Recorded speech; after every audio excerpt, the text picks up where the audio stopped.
Kamera ready, sound ready, 3, 2, 1, action. Halo teman-teman semua, apa kabar kalian hari ini?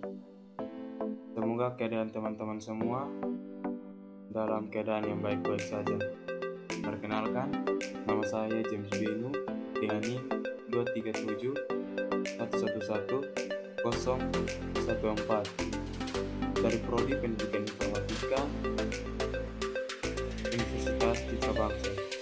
Di video kali ini saya akan menguploadkan 8 kriteria microfishing yang telah saya pelajari untuk memenuhi tugas pengembangan media dan game interaktif.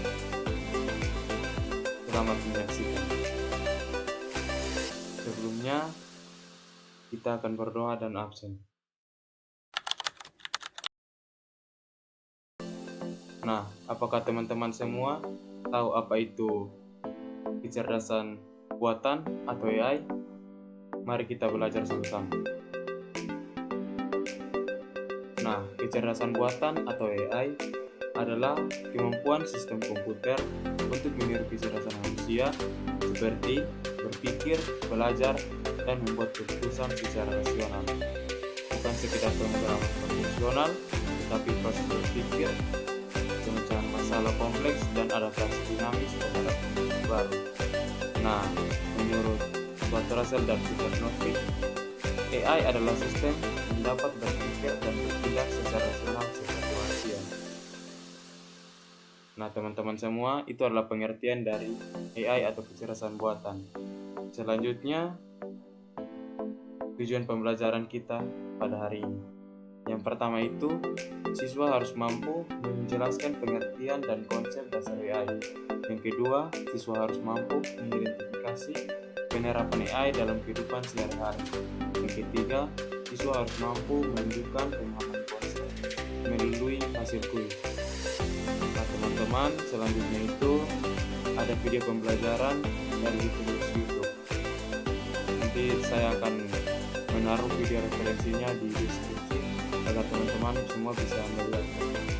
Selanjutnya ada kuis. Di sini kuisnya itu tentang penerapan AI dalam kehidupan sehari-hari. Saya juga akan menaruh link kuis di deskripsi nanti agar teman-teman semua bisa mengerjakan. Selanjutnya dari video dan kuis tadi kita dapat menyimpulkan penerapan AI di kehidupan nyata dalam beberapa hal. Yang pertama itu asisten virtual, di mana sekarang ini Google Assistant, Siri, Alexa memahami perintah suara dan menjawab pertanyaan secara natural. Yang kedua, sistem rekomendasi. Seperti yang teman-teman tahu, pada aplikasi Netflix dan Spotify mempersonalisasikan konten berdasarkan perilaku dan preferensi pengguna. Yang ketiga itu ada kendaraan otonom, di mana sekarang mobil Tesla menggunakan AI Vision dan Deep Learning untuk mengemudi sendiri dengan aman. Yang terakhir, diagnosa di dunia medis, di mana AI membantu dokter untuk mendeteksi penyakit seperti kanker lebih akurat. Selanjutnya, evolusi kecerdasan buatan dari tahun ke tahun. Yang pertama itu dari tahun 1956 sampai sekarang, di mana tahun 1956 itu adalah tahun kelahiran AI. Pada tahun itu, istilah artificial intelligence atau kecerdasan buatan pertama kali diperkenalkan dalam konferensi Dortmund oleh John McCarthy. Tokoh penting lain seperti Mervyn Minsky, Ellen Newell, dan Herbert A. Simon juga ikut serta.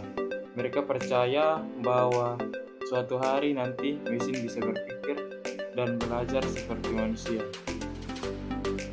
Yang kedua itu tahun 1970 sampai 1980, di mana pada saat itu disebut sebagai mesin AI. Pada masa itu banyak orang kecewa karena AI tidak berkembang secepat yang diharapkan. Komputer pada waktu itu masih lemah dan mahal. Data juga sangat terbatas sehingga AI sulit berkembang banyak proyek gagal dan pendanaan untuk riset AI pun menurun drastis. Inilah sebabnya masa ini disebut AI winter atau musim dingin AI.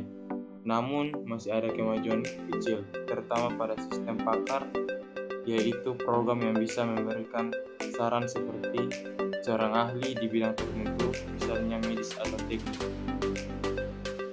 Dan yang terakhir itu pada tahun 2010 sampai sekarang, ledakan AI modern, di mana mulai pada tahun 2010 hingga sekarang ini AI mengalami kemajuan luar biasa. Hal ini terjadi karena teknologi komputer semakin cepat dan kuat, tersedianya data dalam jumlah besar, dan kemajuan besar dalam algoritma machine learning, terutama deep learning. Nah, AI kini digunakan di banyak bidang seperti pengenalan wajah dan gambar, bahasa alami, kendaraan tanpa pengemudi, otomatis, dan banyak hal lagi. Itu adalah evolusi dari kecerdasan buatan dari tahun ke tahun. Nah, selanjutnya kelebihan dari kecerdasan buatan. Di mana kelebihan dari kecerdasan buatan ini? Yang pertama, AI dapat bekerja 24 jam non-stop. Dia bisa bekerja sampai setiap hari tanpa butuh istirahat. Yang kedua, AI tidak lelah dan bosan. AI tidak pernah merasa capek atau bosan, jadi pekerjaannya cepat selesai. Selanjutnya, AI bisa multitasking, di mana AI dapat mengerjakan banyak tugas sekaligus dalam waktu bersamaan, tidak seperti manusia yang harus fokus satu persatu. Yang terakhir, kemampuan belajar dan adaptasi, di mana AI dapat terus belajar dari data dan pengalaman, serta menyesuaikan perilakunya untuk meningkatkan kinerja setiap waktu. Nah, selanjutnya, tantangan dan hambatan AI atau kecerdasan buatan. Yang pertama itu keterbatasan pemahaman. AI tidak dapat memahami emosi manusia seperti lucuson, sindiran, atau situasi yang butuh perasaan dan empati. Yang kedua, risiko privasi. AI sering memproses data pribadi seperti foto, suara, lokasi, dan percakapan pengguna. Hal ini menimbulkan kekhawatiran tentang privasi dan kebocoran data. Pertama, jika sistem tidak memiliki keamanan yang kuat. Yang ketiga, etika dan penyalahgunaan AI, di mana AI dapat disalahgunakan untuk hal-hal yang merugikan seperti deepfake, penipuan digital, atau manipulasi opini publik. Selain itu, masih ada banyak perdebatan etika seperti batas penggunaan AI dalam militer, pendidikan, dan privasi individu. Yang terakhir, ancaman terhadap lapangan kerja. AI bisa melakukan tugas-tugas yang sebelumnya dikerjakan manusia dengan cepat dan efisien. Akibatnya, beberapa pekerjaan berisiko digantikan oleh AI, terutama pekerjaan rutin dan berulang. Selanjutnya, ada AI dan masa depan informatika. Seperti yang teman-teman tahu, sekarang AI sangat maju dalam masa depan informatika, di mana terdapat poin-poin penting yang dapat kita bahas di sini. Yang pertama itu otomatisasi pekerjaan dan sistem cerdas. AI dapat membuat sistem semakin mandiri dari pabrik, kantor, hingga rumah. Yang kedua, perkembangan robotika dan Internet of Things atau IoT.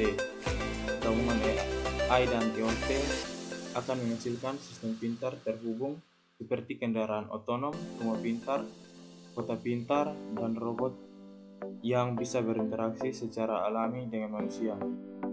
Yang ketiga, pendidikan berbasis AI, di mana dalam dunia pendidikan informatika, AI akan membantu menciptakan pembelajaran adaptif, di mana materi dan kecepatan belajar disesuaikan dengan kemampuan tiap siswa. Yang keempat, keamanan cyber atau AI security, di mana AI akan digunakan untuk mendeteksi ancaman cyber secara otomatis, memprediksi pola serangan, dan memberikan perlindungan cerdas terhadap data dan sistem. Dan terakhir, etika dan regulasi AI, di mana masa depan informatika juga akan dipenuhi dengan tantangan etika, bagaimana memastikan AI digunakan secara adil, transparan, dan tidak merugikan manusia. Oleh karena itu, bidang AI, etik, dan hukum teknologi akan semakin penting. Nah, seperti yang sudah kita pelajari dari semua ini, kita akan menyimpulkan semuanya sekarang. Dimana kesimpulan yang kita ambil itu kecerdasan buatan atau artificial intelligence atau AI adalah teknologi yang meniru cara berpikir dan bertindak manusia untuk menyelesaikan berbagai tugas secara cerdas. AI membantu meningkatkan efisiensi dan inovasi di berbagai bidang. Namun, tetap perlu digunakan secara bijak agar manfaatnya dapat dirasakan tanpa menimbulkan dampak negatif bagi manusia dan masyarakat. Nah, pembelajaran kita sampai di sini saja. Terima kasih telah menonton. Sampai jumpa di video selanjutnya.